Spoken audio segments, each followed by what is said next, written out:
안녕하세요. 행복한 안식일입니다. 저희 본부교회 아이들이 있으니까 활기차고 너무 좋죠? 예, 정말 아이들이 있어서 정말 본부교회가 너무 좋습니다. 오늘은 12과 신약 속의 신명기입니다. 신약 속의 신명기. 제가 성경절, 기억절 제가 읽도록 하겠습니다. 예수께서 대답하여 이르시되 기록되었으되 사람이 떡으로만 살 것이 아니요 하나님의 입으로부터 나오는 모든 말씀으로 살 것이라 하였으니라 하시니. 마태복음 4장 4절 말씀입니다. 오늘 그 교과에 이렇게 나와 있습니다. 신약은 구약의 내용들로 가득 차 있다. 이 말은 신약의 기자들이 자신들의 글의 권위를 더하기 위해 구약의 내용을 인용했다는 뜻이다. 예수님 자신도 기록되었으되라고 말씀하셨는데 이는 구약 성경에 기록되어 있다는 뜻이었으며 또한 성경을 이루려 함이라 라고도 말씀하셨는데 이 또한 구약 성경을 가리켜 말씀하신 것이었다. 저희가 그 신약을 보면은 그런 말이 많습니다. 기록되었으되, 성경에 쓰였으되 하고 뒤에 이어져서 뭐가 나오면은 이루려 함이라, 응하려 함이라. 구약에 기록된 것이 이루어졌대요. 구약에 기록된 말씀이 응하였다라는 말이 있습니다. 그래서 누가복음 24장 44절도 보면은 기록된 것이 이루어지고, 사도행전도 보면은 성경이 응하고, 그리고 누가복음 18장 31절에도 기록된 것이 응하고, 그리고 요한복음 15장 25절에도 뭐예요? 율법에 기록된 바가 응하게 하려. 누가복음 22장 37절에도 기록된 게 이루어지고, 구약에 기록된 것이 응하게 된다 요라는 법칙이 있습니다. 그리고 그런 삶을 사신 게 바로 예수님입니다. 일요일 소재 보면은 제목이 기록되었으되입니다. 기록되었으되. 오늘 교과의 가장 핵심되는 말이 바로 이겁니다. 기록되었으되. 저희가 아는 것처럼 예수님께서 40일 동안 금식하신 다음에 광야로 가셨어요. 광야에서 40일 금식을 하시고 마귀에게 시험을 받으셨는데, 마귀가 예수님한테 이런 말을 하죠. 시험하면서 내가 만일 하나님의 아들이라면 하면서 뭐 얘기해요? 돌을 떡으로 만들어라. 성전 꼭대기에서 떨어져라. 나한테 절을 해라. 네가 돌을 떡으로 만들어야 하나님의 아들이야. 너 여기서 떨어지지도 못하면 하나님의 아들이 아니야. 이렇게 얘기를 해요. 너 요거 해, 하나님의 아들인데. 너 돌 떡으로 만들어야 하나님의 아들인데. 그렇게 얘기합니다. 그럴 때 저희가 아는 것처럼 예수님께서 뭘로 이기셨죠? 세 가지 시험에 다 기록되었으되, 두 번째도 기록되었으되, 그리고 마지막도 기록되었으되. 성경에 기록되었어요. 성경에 분명히 기록되어 있습니다. 너 돌로 떡 안 만들어도, 너 성전에서 떨어지지 않아도, 네가 세상에 금은보화 없어도 너는 사랑하는 내 아들이다. 기록된 대로. 사단이 말하는 그게 아니라 그냥 기록된 대로 말씀하셔서 사랑을 응하게 하셨어요. 하나님의 사랑을 이루신 것입니다. 저희도 주변에 엄청난 속삭임이 있습니다. 주변에 엄청난 속삭임이 있습니다. 나의 상황을 보고, 나의 환경을 보고, 나의 형편을 보고 이래요. 너 아직 아니야. 너 그렇게 되려면 힘들어. 너 좀 모자라. 형편을 보면 맞는 것 같아요. 너 뭐 더 해야 돼. 근데 성경은 뭐라고 말해요? 성경은 기록되었으되, 너 그런 상황 아니어도, 그런 형편 아니어도 너는 사랑하는 내 아들이다. 그래서 너는 부족함이 없다. 두려움이 없다. 평안함이 없다. 저희가 기록되었으되를 붙잡는 삶이 되어야 합니다. 그래야 이루어지는 것입니다. 저희 상황 보고 형편 보면은 이게 맞아요. 너 아니야. 아직 안 돼. 그런데 저희가 기록되었으되를 붙잡는 순간 저희한테 하나님의 사랑이 이루어지는 것입니다. 나에게 부족함이 없어지는 것입니다. 나에게 두려움 없이 평안해지는 것입니다. 기록되었으되를 붙잡아야 하나님의 사랑이 이루어지는 것입니다. 교과에 시대의 소망 120페이지에 있는 말씀을 하면서 이렇게 말씀하십니다. 성경 말씀으로 사탄을 대항하신 예수님. 예수께서는 성경 말씀으로 사탄에게 대항하셨다. 그는 기록되었으되 라고 말씀하셨다. 시험 당할 때마다 그의 싸움의 무기는 하나님의 말씀이었다. 저희가 유일하게 이 세상에서 상황과 형편을 이길 수 있는 유일한 방법은 바로 예수님께서 보이신 기록되었으되입니다. 모든 성도님들이 이 기록되었으되를 붙잡아서 지금 상황과 형편에 넘어지지 않는 것이 아니라 그 안에서 하나님의 사랑을 이루시기를 바랍니다. 둘째 날은 차별하지 말라라는 제목입니다. 신명기 10장 17절인데요. 너희의 하나님 여호와는 신의 신이시며 주의 주시요 크고 능하시며 두려우신 하나님이시라. 사람을 외모로 보지 아니하며 뇌물을 받지 아니하시고 하면서 이 신명기 10장 17절의 말씀을 신약 성경에서 여러 번 밑에 보시는 것처럼 뭐 사도행전, 로마서, 갈라디아서, 베드로전서까지 해서 여러 번 언급하고 있습니다. 그러면서 교과에서 교훈을 이렇게 말합니다. 하나님은 사람의 신분과 상관없이 모두를 공평하게 대하신다. 그러므로 하나님을 섬기는 우리를 또한 그분의 모본을 따라 행해야 된다. 외모로 보지 않으시는 하나님을 경험한 사람은 다른 사람에게도 외모로 보지 말아야 된다. 이렇게 말하고 있습니다. 제가 집사람한테 들으면 좋아하는 말이 있어요. 어떤 말이냐면은 집사람이 저한테 여보, 나는 당신을 외모 보고 결혼했어. 난 당신을 얼굴 보고 결혼했어. 하면 제가 기분이 좋아요. 왜 좋을까요? 외모에 자신이 없으니까.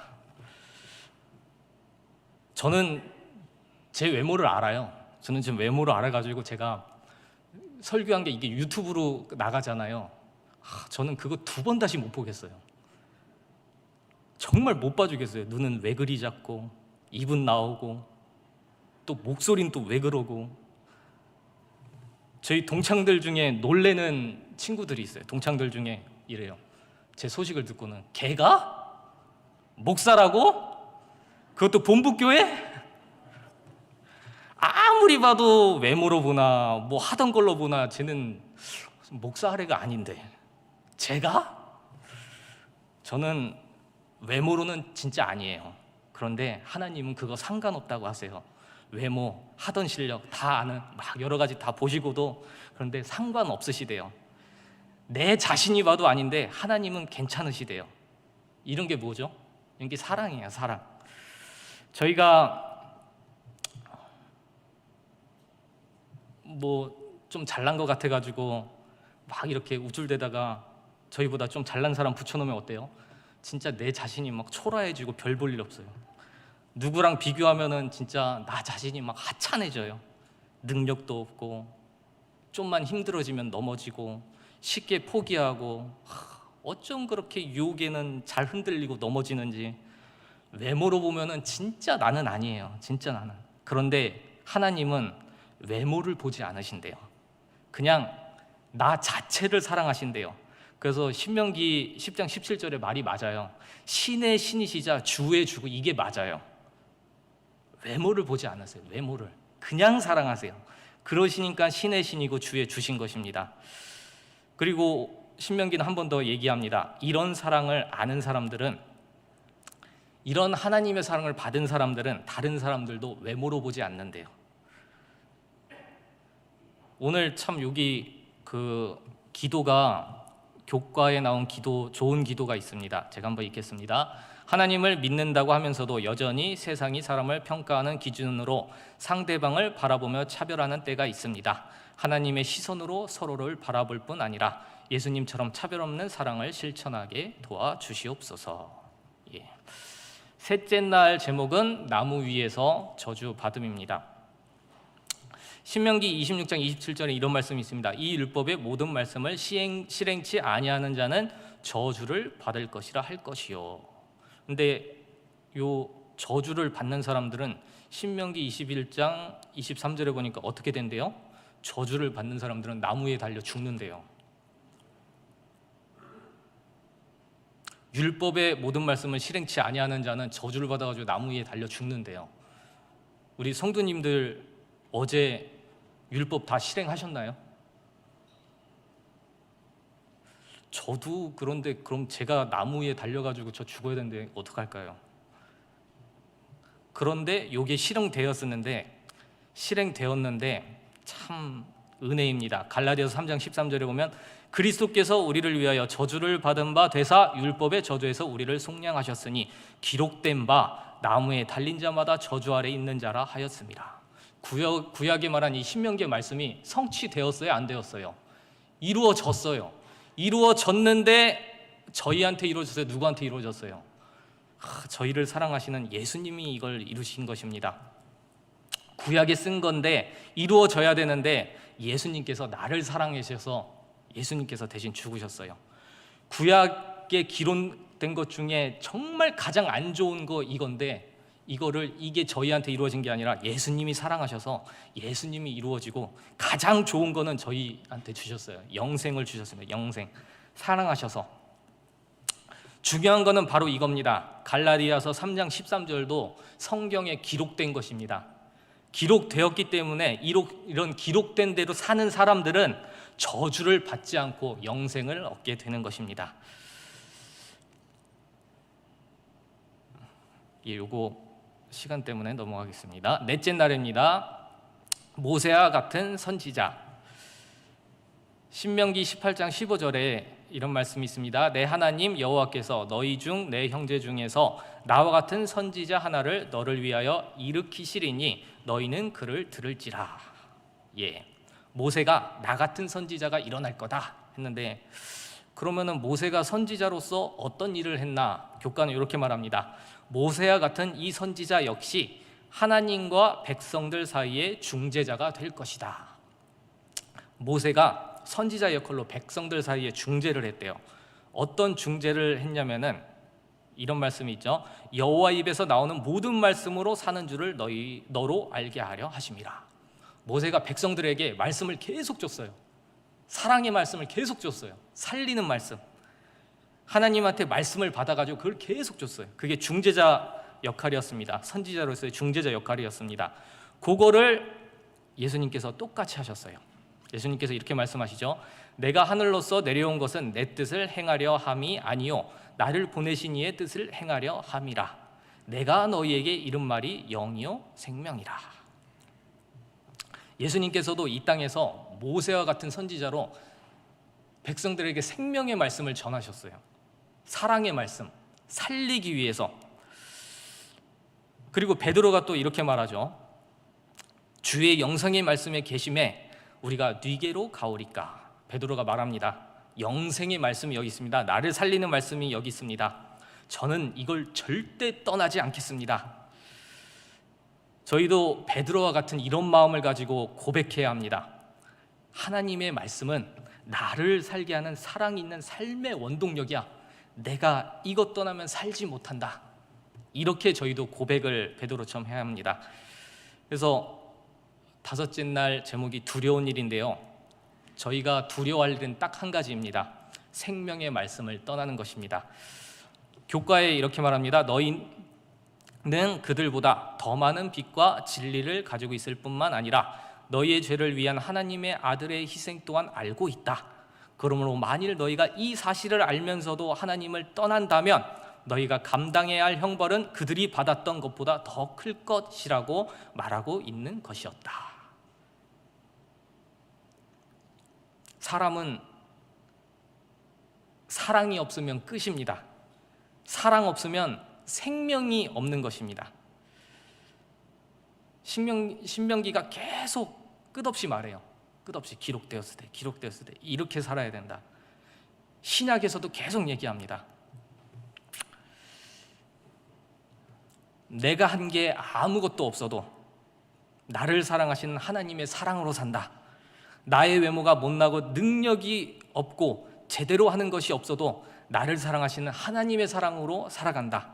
나를 이렇게 못나게 만든 이놈의 죄 때문에 내가 저주받아 죽어야 하는데 나를 위해 대신 죽으신 하나님의 사랑으로 내가 산다. 이런 사랑이 바로 저희를 살게 하는 것입니다.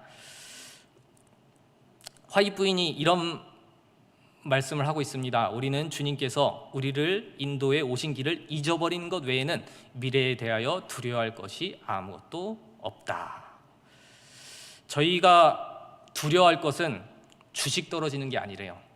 비트코인 떨어지는 게 아니래요. 저희가 두려워하지 않아도 되는 것은 저 사람이 대통령 되면 어떡하지? 이거 두려워하지 않아도 된대요. 코로나로 경기가 안 좋아지는데 이거 두려워하지 않아도 된대요. 내 자식이 저기 못 가면 어떡하지? 이거 두려워하지 않아도 된대요. 저희가 두려워해야 될 것은 바로 하나님의 사랑을 잊어버리는 것이다 말하고 있습니다. 기록되었을 때를 잊어버리는 것입니다. 기록되었을 때를 잊어버리면 저희에게서 하나님의 사랑이 이루어지지 않습니다. 그리고 그냥 그렇게 삶이 끝나버리는 것입니다. 기록되었을 때를 잊는 것보다 저희한테 두려운 것은 저희한테 없는 것입니다.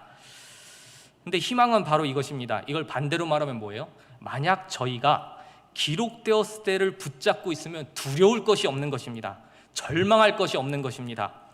부동산이 뭐 어쨌든, 경기가 어쨌든, 상황이 어쨌든, 형편이 어떻든 내가 기록되었을 때를 붙잡고 있다면 하나님의 사랑이 나와 함께하기에 두려울 것이 없는 것입니다.